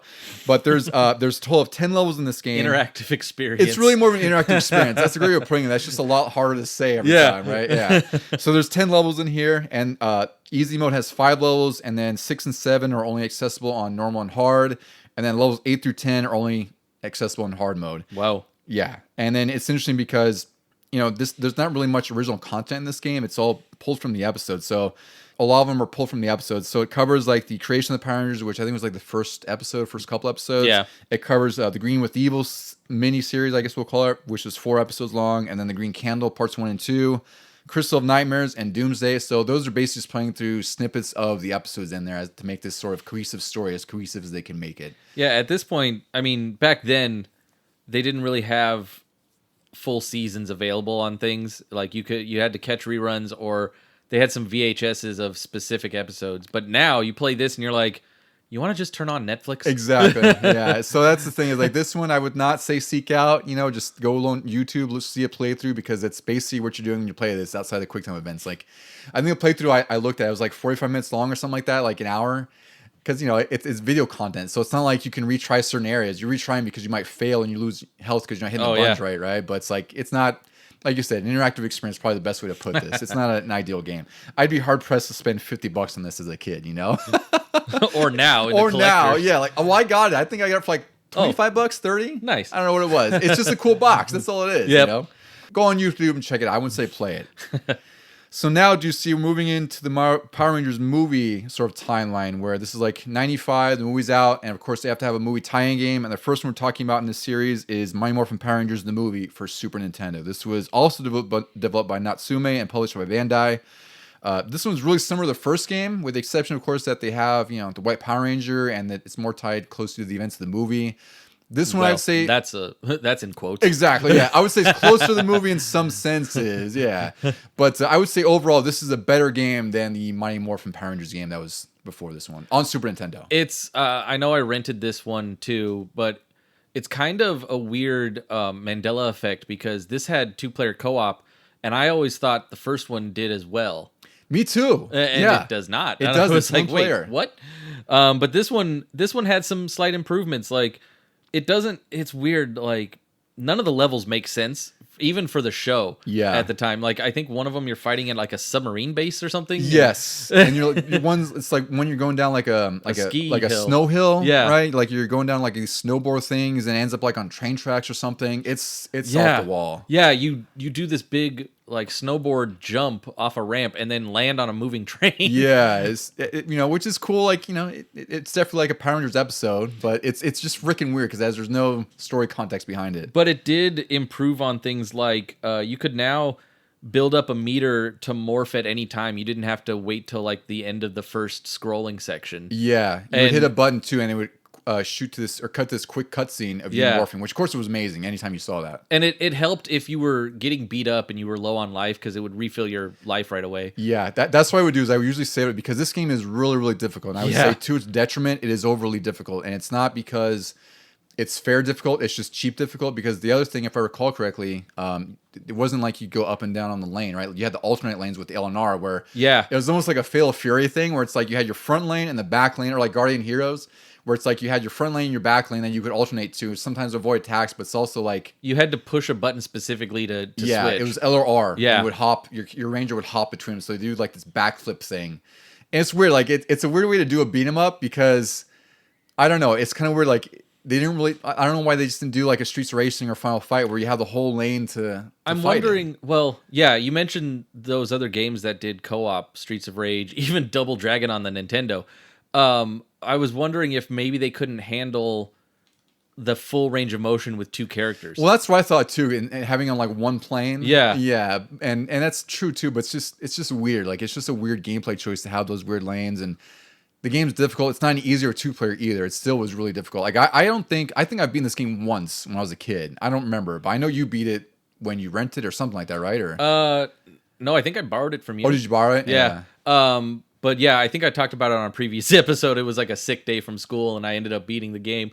I do also remember hilariously that you had that copy that wasn't what it showed on the case. Yeah, so I traded it. So I guess we'll call him a friend who lived behind me. He traded a game for me. He got I gave him GP1, which was like this motorcycle racing game that my dad and I liked. I gave him that for Power Rangers, and then when he gave me Power Rangers, it had the Art of Fighting art scratched off and it had Power Rangers written on it, because what he was doing is his brother and him were renting games from wherever, swapping the insides out, and then keeping them. Didn't know that was a thing until I got that. So yeah, my copy, which I'll probably post a picture of. It's just dumb. I need to go on Etsy and get like the art for Power Rangers the movie and just paste it on there. Yeah, because it looks awful. Like, is this Art of Fighting? No, it's Power Rangers the movie. Yeah, but nonetheless, yeah, it's funny. Like you recognize, because Vito was over a couple weeks. So like, you still have that? I was like, yeah, here it is. Yeah. And I would say like the downside with this game, no Zords except for the ending. You can't play as any Zords. That always kind of blew my mind. Like you didn't even get the Thunder Megazord because that was what was in at the time. And then like at the very end of the game you get saved by the Ninja Megazord, which is the one from the show, not the movie itself. Which I mean I liked because the show one looked better. It wasn't that weird CG from the movie. Yeah. But it also like that wasn't what was in the movie. Like this is labeled as the movie. Yeah, and the front has the logo of the movie. It has the White Ranger, who doesn't even look like he's from the movie either. Like he doesn't have that metallic look on him. No. So it's just the movie in name, and then of course like Ivan Ooze is the last boss. But cheap as hell. Cheap as hell. Like this game, I struggle with it because there's nostalgia for it, but I think it's just overly difficult and not in a fun way. Like there's nothing challenging about it. It's just cheap. Yeah. I would say. So, it's worth playing for that, but it's like we have better games to talk about. Yeah. Honestly. Like this is a fun one nonetheless. And also it's like the fact there's no Zords like in a Power Rangers, like come on, like how could you not have at least one Zord fight in there? It's just obscene. But at least there is co-op. There is co-op. That's the plus. Yeah, it is fun with a buddy. Yeah. And then the Game Boy version of Mighty Morphin Power Rangers the movie, not as great as the original Game Boy one. I played a little bit of this. The controls are kind of crap. The collision detection is pretty terrible. It just feels like a lesser than game than the original was. I didn't even know this existed until last year. Oh, really? I think I saw it at Level Up, or one of the game shops we go to, and I picked it up because it was cheap. But I was really blown away. I was like, I had no idea this was a thing. I'm so surprised, yeah, because I feel like the advertising back then, like it was on everything. Like I remember seeing the ads for GameGear, Genesis, Super Nintendo, and Game Boy. I'm sure they were paired up with each other, right? Like Sega and GameGear and Genesis, and Super Nintendo and Game Boy. But I never played this one because I really didn't see it anywhere for rents. And also I had the GameGear one, which we'll talk about soon enough. But I played this recently, and like it's just not a great game. It's actually uglier than the original. And I was looking at reviews when I was going through this, and a lot of the reviews were saying like, unless you're playing this in Super Game Boy, it's actually really hard to distinguish backgrounds from characters and everything. Like it's just kind of a muddy and ugly game. Like you really need to play with Super Game Boy because it has the same gimmick as the first one, where each character you play as that's their color palette that you play on Super Game Boy. Yeah. So this one, I wouldn't say seek it out. I would say like maybe look some videos and be glad that you don't have to buy it as like a 9-year-old and we're disappointed. But it is what it is. I think you got this pretty cheap too, right? It was only like 10 or 15 bucks or something like that. I wasn't going to break the bank on this one. But that's a fair way to put it, yeah. So the next one we want to cover, and Deuce, I have to say, I'm going to say outright, this is my favorite of the Power Rangers games from the 16-bit era, I would say, by a mile. Mighty Morphin Power Rangers movie for the Sega Genesis. This one was developed by Sims, who, we just talked about, did the GameGear version. So Sega was like, we love you enough for the GameGear version. You want to do a Sega version? Mm-hmm. And published by Sega and Ben Presto. I'm not sure. I'm guessing Ben Presto is some combination of Bandai and something else. I'm not sure, but I know that I recognize that name. It shows up on the Game Gear versions when it first opens up. It's got this weird little like Lone Ranger mask, and then it says Band Presto. Yeah, it's a very unique logo. Yeah. And this one's cool because it's a 2-player beat 'em up, very much like Streets of Rage, Final Fight, like any of those, anything that fits in that wheelhouse. This one has all 6 Rangers, plus you can play as Jason, Zack, and Trini, who, by this time were long gone. But in this game, they're presented in these flashback sequences, which is really awesome. Now, granted, they have voice samples of Adam, Rocky, and Aisha, but, that's a fine concession if we're having, 3 additional Rangers on top of these initial 6 from the movie. It's just awesome that they have the voice samples. Yeah, right? Exactly. In a Sega game, no less. So those Rangers can't use their specific Zords, but you can use the Thunder Megazord or the Tiger Zord in that instance. Again, they're presented in a flashback scene, so they're not really meant to be anything significant to the main story. And then this version I really love because the music in here is the digitized version of Ron Wasserman's music from the show. So Fight and the Power Rangers theme. Oh yeah, they sound excellent on the Sega version. They did that for Game Gear too. They which did. Is surprising. Yeah, and it sounds really good. Yeah, I'm not gonna say I know you're critical of a lot of Sega games, which in most cases is fair. Yeah, but I would say in respect to digitizing these thrashy 80s rock metal themes, they did a pretty great job. I'd say the original Power Rangers and then the movie version on Game Gear are a couple of the only games where I actually went into the options mode and played the music test. Played the music test. Yeah, that's totally fair. Yeah, there's even a little Easter egg in the first game where it doesn't play throughout any part of the game, but they have the Bulk and Skull theme. Yes, that's also in here. Yeah, yeah. And this game's cool because it has 6. This is actually pretty cool because it has 6 stages, but there's also cutscenes interspersed into those stages. So the first 2 stages and the final level cover the movie. Stages 3 through 5 are before the movie, stories before the movie, and they adapt some of the second season episodes, which is White Light, which is the debut of the White Ranger and Tommy, or Tommy coming back, I should say. There's Ninja Encounter, which debuts Rocky, Adam, and Aisha. And Power Transfer, which is the first appearance of Lord Zed and his Zord Serpentera. Excuse me. Yeah. So they condensed all of that into this game and tried to make a story with some sort of connective tissue, which I think was really successful and made the game way better than the Super Nintendo one, just on that alone. So yeah, I never played this back in the day, and when I saw it available to buy, I thought, oh, it's probably more like the original Genesis version game. One. Yeah. And I'm like, which is fair to think. Yeah. I was like, oh, I'll get it anyway because it's got probably the movie updates and everything. And then I played it. Oh my goodness. This one quickly became one of my top favorites of the entire series. Easily. And I really would like to get a boxed copy because I have the carts, but I need to get a boxed copy of this one and the the original Power Rangers one. But I remember playing this as a kid we were on a family trip at a family friend's house, and they had it, and I was desperate to buy it back then. I remember seeing it we visited Kmart for some reason back then. And I saw it there, so my mom asked her friend to go pick it up at Kmart because we couldn't find it down here, and it was sold out. So I never got it until I was an adult, and I found it cheap on cart or something.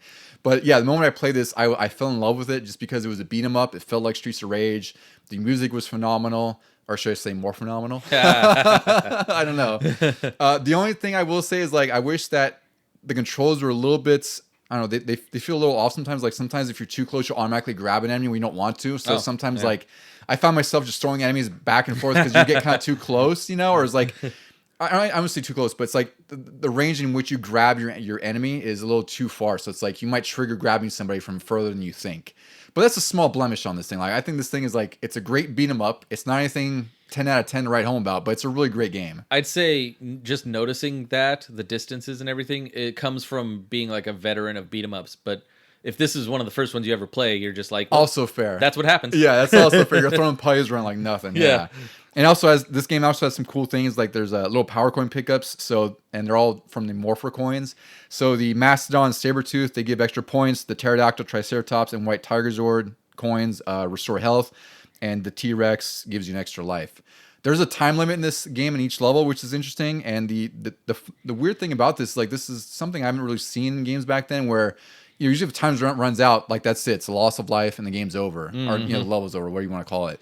In this, your health just continually drains until either you finish the level or you run out of health, which is pretty cool because it's like you might be short on time. You can still beat it depending on how far the level is away, or you just might die. So it's like it's not a total loss. You still have a chance. This happened to me because in one of the levels you're in this like cave, and you can get totally lost because the way out is just some random door in the background. Yeah, or it's like a cave hole, and you don't realize that you can walk up and through those.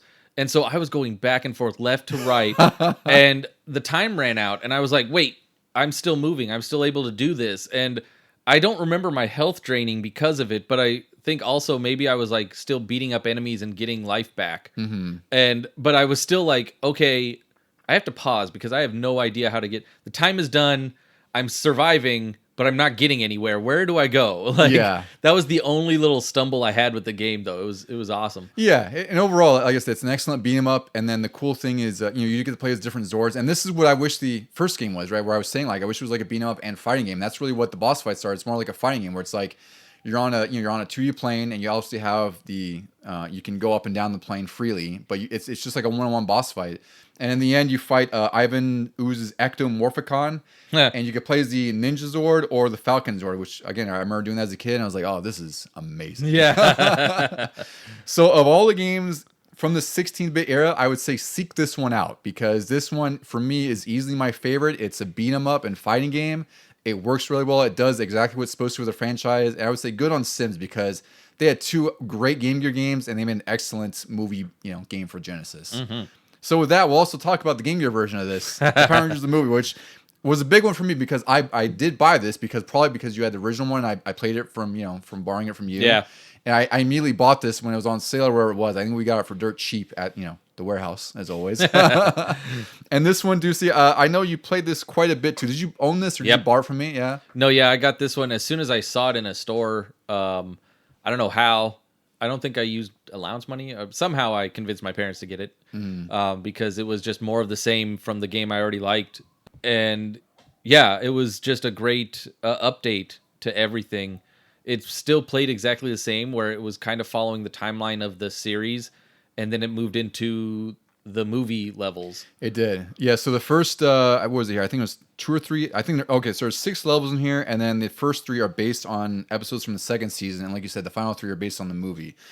So really the biggest downside of this game is that it's almost identical to the original Game Gear game, which, could be sort of a bad thing, but at the same time, like, we enjoyed the first one so much that it was really just more of a good thing at the end of the day. Don't fix it if it ain't broken. Exactly, right? So it's like, they did include the White Ranger.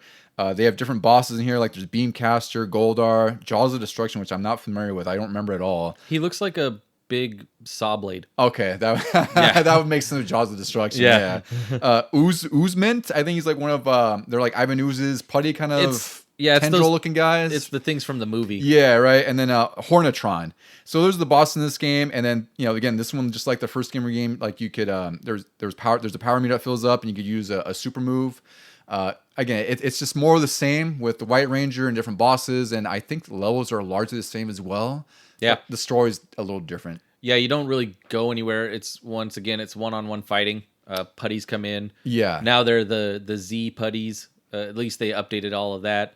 But even the cutscenes, there were always cutscenes in both versions, and it was before it was Rita, then it was Zed, but they basically said the same thing, like, how could you do this? Here, watch my monster grow. Like, that always led into the next part. I didn't go into any of the stories for these games because they're largely the same. Yeah. Rita or Lord Zed has, they want to destroy the Rangers and whatever else, and the Rangers are out to stop them. That's really the gist of it. It is exactly just from the show. It's just what it needs to be. It's fine. We don't need a narrative, some sort of narrative masterpiece. Yeah.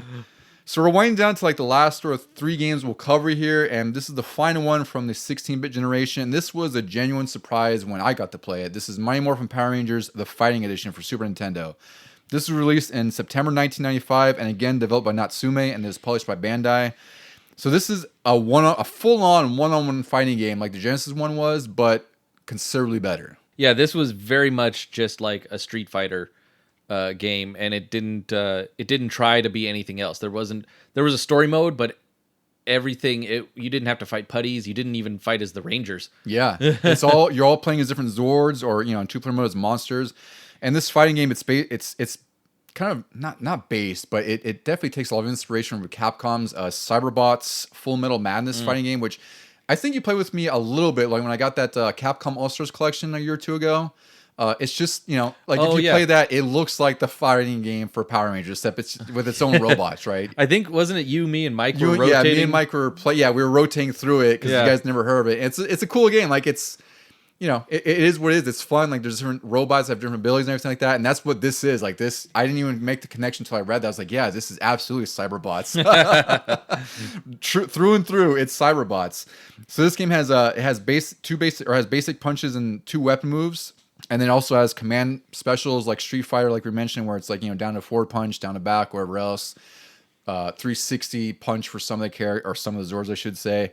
And then this has a super meter, which is something that I didn't really realize at the time. But if you time your special moves with when the meter's filled up, then it levels that meter up, which means you can do more and more powerful attacks. And so ultimately, if you get to level 3, you let out like a super attack, and each of them has a unique attack, which was freaking awesome. It's usually like down to forward punch, or depends on who you're playing as. But they have like this massive attack that looks amazing. It fills the screen with a bunch of colors and everything. Yeah, it usually matched like what their super might be in the show. Exactly. Yeah, and this game, we played the hell of this when we were kids too. Like I remember, I don't know if you rented it first or whatever. I did. I don't know how we discovered it. I feel like I rented it first, and then you might have gotten it or something. I got it used. Yeah, I was like, I need to get this now. Because then I remember borrowing it. I never owned it back then, but I do now. Yeah. And this one has 9 fighters from season 2 and 3, so you could play as the Thunder Megazord, Mega Tiger Zord, Ninja Megazord, the Shogun Megazord, which I wasn't familiar with by the time this game came out, but he's this huge. Yeah. It was like the last iteration of the original Power Rangers before they went to Zeo. Yeah, and then there's also a lip stinker who's like this lip stink. Who's lipstick? She's a female character who has like this, female frame, has like a lipstick head. It's weird. I'm pretty sure in the show she was created from a lipstick. Probably, I'm sure. Yeah, and there's Silverhorns, Goldar, Lord Zed, and Ivan Ooze. These are all playable. Ivan Ooze you have to unlock, and you get the code for him by being hard mode, or you look it up in Nintendo Power or something at the time. I'm sure. Yeah, because hard mode it's really hard. It makes it cheap like most fighters. Yeah, and it does have a story mode in here. It's loosely based, I think, like on the first 2 seasons of the show. But like you said, it's kind of all over the place. But in that mode, you can only play as the Mega Tiger Zord and Thunder Megazord, which is understandable. You want to play as the good guys in that mode. Yep. One thing I would have expected in here that I was surprised they didn't include was I thought they would have put Ninjor. Thinking about it, like I thought he would have been a cool addition to this game. Yeah. He hasn't really shown up in anything. No, I actually had his transformable Zord as a kid. I don't know where the hell I'm at, because it was really awesome. Like he was a blue ninja. Yeah, and I was surprised like he's not in any of the games I could find, and he would have been perfect in this fighting game. But overall, this is one to seek out as well. I would say like in terms of tier list on this, as far as the 16-bit games, I'd say this is probably like my second favorite.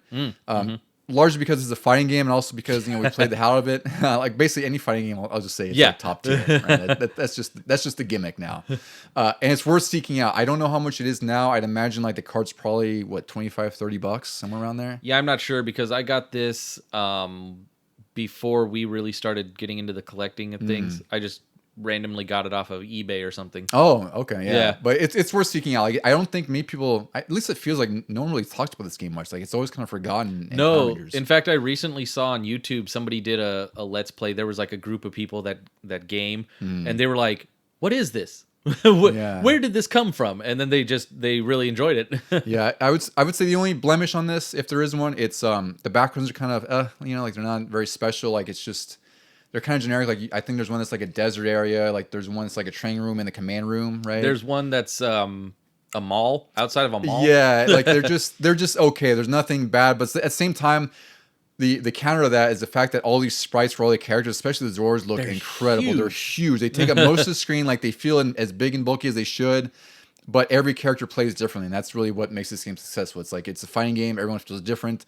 my brother would always play as Lord Zed and mess with you. I remember he was like, oh yeah, he one move and one move only. While taunting you, saying, look at the footwork, over and over and over. I forgot about Spinning that. Lord Zed's staff, trying to keep you out. Yeah. So that got Bob Steele approval. Look at just the on footwork. Oh my God. Yeah. I forgot about that. Bob didn't.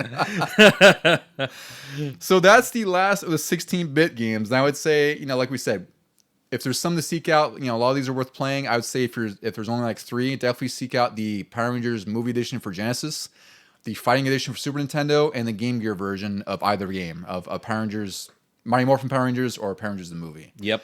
So now we're going to the future, Deucy, much in the future, long after Power Rangers, was popular, like it still was persisting, like, there's a new generation who are consuming and everything like that. But for us, our nostalgia is rooted in the Mighty Morphin series of the early to mid 90s. So you have more experience with this one. This is Mighty Morphin Power Rangers Mega Battle. This was released in January 2017 for the PS4 and Xbox One. It is developed by Bamtang Games, which I looked them up. They haven't done a whole lot. That it looks like they're like a smaller developer. Like they do a lot of Cartoon Network web games. They did some mobile games. But the most notable game they did was actually a recent one, DreamWorks All-Star Racing, which I actually heard was pretty good. It's a pretty solid racing game. It's just, it's hard to be a racing game when you have like, Mario Kart. And I think Nickelodeon has one as well. Like it's just, I heard that one was okay. Into. Yeah, right. So I heard they're fun games, but there's always Mario Kart, which is Mario Kart. Crash Team Racing came back too. That's right. Yeah. So the story takes place in this one through the first 2 scenes of the show, and you can play as any of the Rangers, including Rocky, Adam, and Aisha. This is sort of like an RPG beat 'em up where there's XP orbs on the ground and you can pick them up and level things up. It is 4-player. I'm gonna get on my my sounding board here and be irritated at the fact that like this came out in January 2017. By 2019, Bandai had lost the license of Power Rangers to Hasbro. So as a result, you can't play this game anywhere. It's gone from existence. This is the digital future we get to live in, where in 2019 they delisted this game. You can't play it anywhere unless you happen to bought it like Deucy did. On day one. Because Deucy told me about it since then. You need to check it out. Where I was like, all right, and I just put it off, forgot about it. I was like, I'll get it on sale. And I looked it up. I was like, it's gone. Yeah. So, Deucy, remember this game? Because I looked it up, and I remember at the time, like, the reception was pretty poor.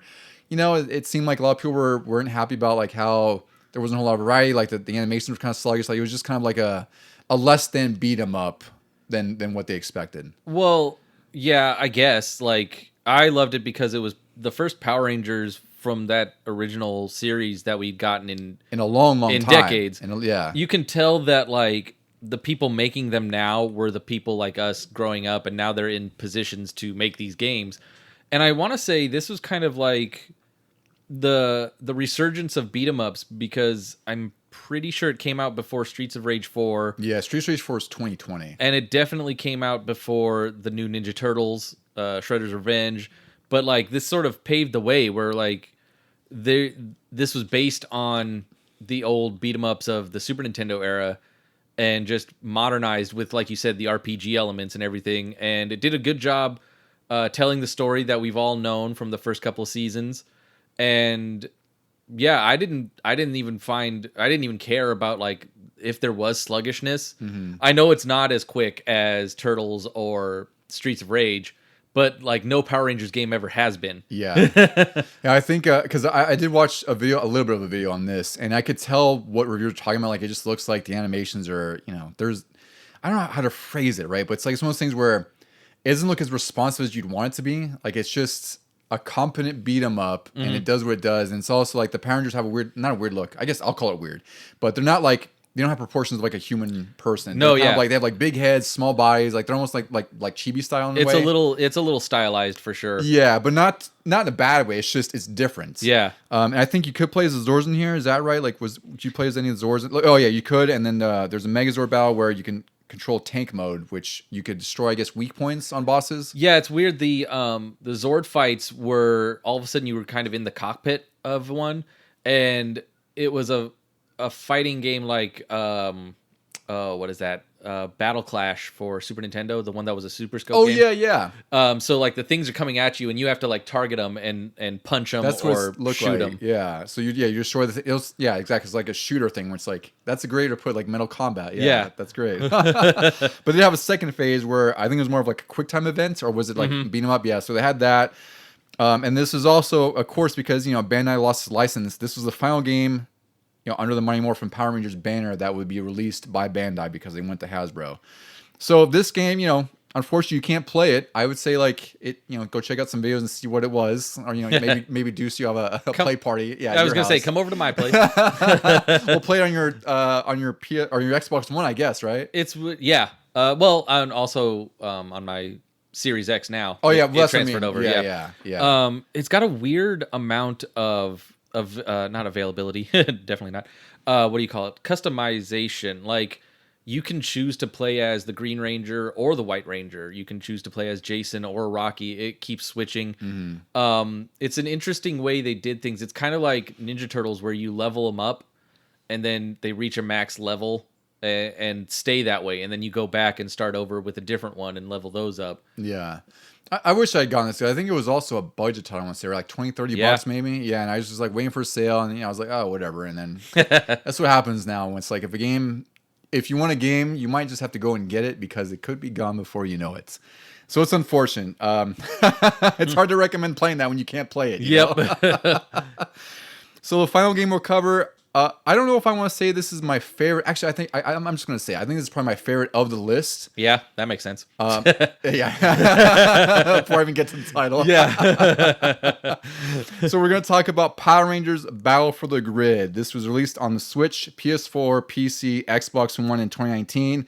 And believe it or not, Deucey, this got a Stadia port in June of 2020. Oh my God. So you want to go play on the Stadia version? Oh, you can't. Nope. You can't play that either. Yeah. This is developed by Enway. They did a lot of mobile games. Like they did Power Ranger Legacy, which was an iOS game. I played like a little bit of that way back. It was fine for what it was. It's just like any other mobile game where it's like it had didn't it have that weird crossover with Street Fighter? It did. They did do a crossover. It's a fighting game where it's like touch based. So it's like you have to hit your move and then it'll do it. It's weird. It's like it's sort of a rock paper scissors aspect to it. That's a great way of putting it. Yeah. So they developed this one, and this I was really surprised at how much I love this game because fighting games I'm always kind of skeptical. And I remember the big thing here is that it's a 3v3 fighting game like Marvel vs. Capcom, which already kind of at that point I was like, okay, well now I'm a little bit more invested. And then I had read that they were getting some pros like Justin Wong to be sort of like a consultant on these games for like gameplay balance and mechanics, right? Which that makes sense. Which like I remember seeing previews videos of him and other pros like going through and talking about, because also I'm sure he was paid for it, whatever. But knowing he was attached to this, which Justin Wong, if you're not familiar, he's one of the best fighting game players of all time. If you go look, does he do more than Street Fighter? He does more. He's primarily Street Fighter, but he does like a lot of the. He's mostly known for Marvel vs. Capcom 2 way back in the day. Okay, yeah. He's a little bit of everything, but he's definitely more of like the Street Fighter, Marvel, that kind of fighting game. I know he plays some Tekken and others, but if you look up Evo Moment 37, that you'll know why Justin Wong. Yep. Granted, he's on the receiving end of things. Yeah. But if you go look at any of his tournaments, you'll know why he's regarded as one of the best of all time, and still is today. Like he's our age, almost 40, and he's still just destroying things. Yeah. You know? So he was a consultant on this, so that's kind of what gave me a little bit more hope for it. I was like, this could be really good, and I played it, I bought it, I was like, wow, this game is freaking awesome. Yeah. So the story mode, there's a story mode here. It's pretty robust. It takes place over 3 acts, and it takes place with it's inspired by the Shattered Grid comic storyline. I haven't read this personally. Have you read this series, Deucey? I've read the first, I want to say 5 or 6 issues. It's really good. Yeah. Well, just from the story mode on this, like it's awesome. Yeah. So in this story, it's sort of an alternate universe with Lord Drakon, who. You know more about him than I do, but is he sort of a combo of Green Ranger and White Ranger? Like he has all their powers essentially. Like it's Tommy, evil Tommy, and he has both coins. I don't know how he got the White Ranger, but he kept his Green Ranger power, like beat up Rita, and then somehow got the White Ranger and combined them. Yeah, and he looks freaking cool because his suit really is the combination of the Green Ranger and White Ranger, and he's really awesome, and he's also playable in this game.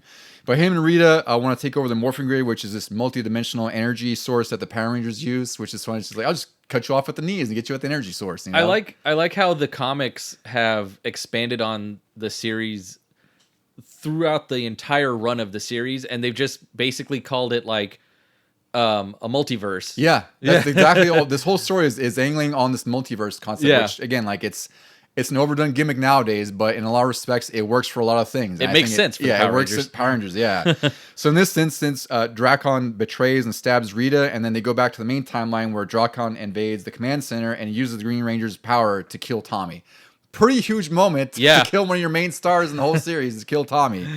So whole lot happens in between this, but eventually the Rangers go to Dracon's tower to destroy the tower, which means that eventually it'll destroy his powers because they want to make him powerless, because otherwise he's just going to take over all the dimensions and kill the Power Rangers, and he's going to be one bad person essentially if they go to the tower around here. So Tommy ends up being resurrected through the Chaos Crystal's powers, and then he fights Dracon, and then Dracon's morpher has made his body unstable, and then the game ends, or the story ends, I should say, with Dracon and his tower exploding. So he kind of dies in an explosion, and the Rangers have saved the universe, and by proxy, the multiverse. I think that happens in the comics, but then there's, of course, like some magical way he survived or something like that. Yeah, Because they got to keep things going. And this, the story mode was really fun. Like when I was playing through it, like I was definitely invested into it. I thought it was really excellent. If anything, I wanted more of it. Like I wished... I don't remember how long it was in terms of hours, but it's something where it's like I wish they released like DLC episodes, like comic issues. Like I would have bought into those instantly. There would be no problem. They were still writing the comic at the time, and I think they still are now. But like, yeah, just keep bringing those issues out as DLC. Yeah.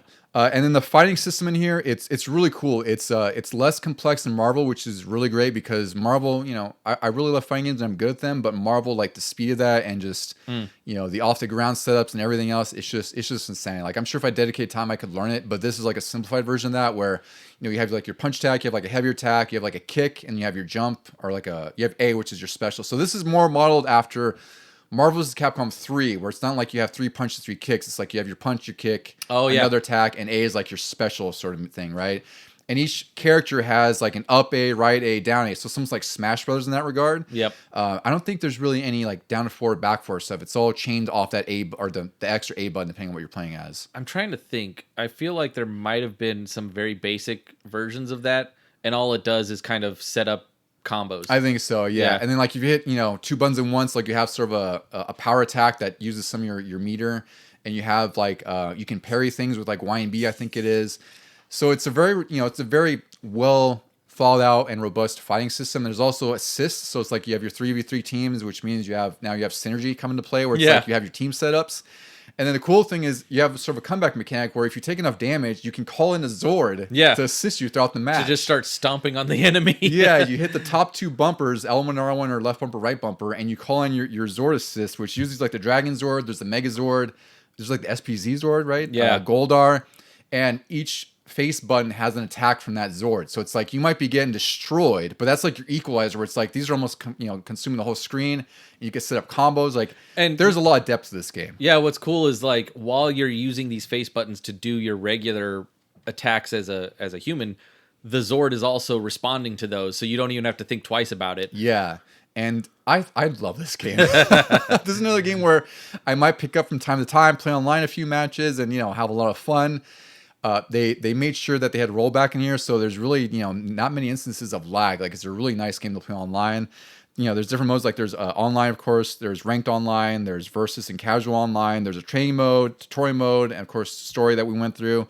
And there's a lot of characters in here. Like I remember when this game came out, like it was initially sort of like, oh, there's only 12 characters, and we come from a generation where it's like we had 8. Oh yeah, Street Fighter 2 had 8 characters and we're satisfied. This is like 12. But over the years, they've continually added content. Like there's multiple seasons. I think at least 4 season passes, somewhere around there. And they've added like 14 characters or more throughout the game's lifetime. The amount of DLC characters really surprised me because I had always considered like people weren't really paying attention to Power Rangers, and this was just going to be sort of a novelty fighting game. Mm-hmm. And then the way they really supported it and made all of those incoming characters unique and they're all diverse. It's a hugely diverse roster. Like there's characters from like Power Rangers. Like a lot of these we don't have familiarity with. We should say like Power Rangers Jungle Fury, Power Rangers Samurai, Power Rangers Zeo, Time Force. Like every sort of I would guess like most iterations of Power Rangers is represented here in some way. Even the movie we mentioned from 2017. Yeah. They have the Cenozoic Blue Ranger in here. Yeah, and there's also Rhea's a playable character in here now. Scorpina. Lord Zed, like they have added a ton of characters. It's really impressive. Now you could get the Super Edition or whatever it's called. Also, I should note there's Ryu and Chun-Li in here who also have who can morph. Yeah. So they have like a sort of a teenager look where it's like they have like high school clothes almost. Like Ryu has like like the a plaid shirt, with like a jacket wrapped around his waist. He looks like he's straight out of high school. Chun-Li has a high school outfit, and then they also have like their Ranger form, which look badass for both of them. So there's a lot of love in this game, which is also why I appreciate, because you could tell like they're definitely passionate about what they were doing. from my perspective, I just wish it was even more popular than it was. Like, it's still fun games online, but I wish people recognize it for how good it was. But I also understand it's a fighting game, and not everyone's going to be into those. Yeah. So yeah, I would say pick this one up. It's I know it's on PS Plus right now, like the base version, which you'll have a lot of fun with regardless.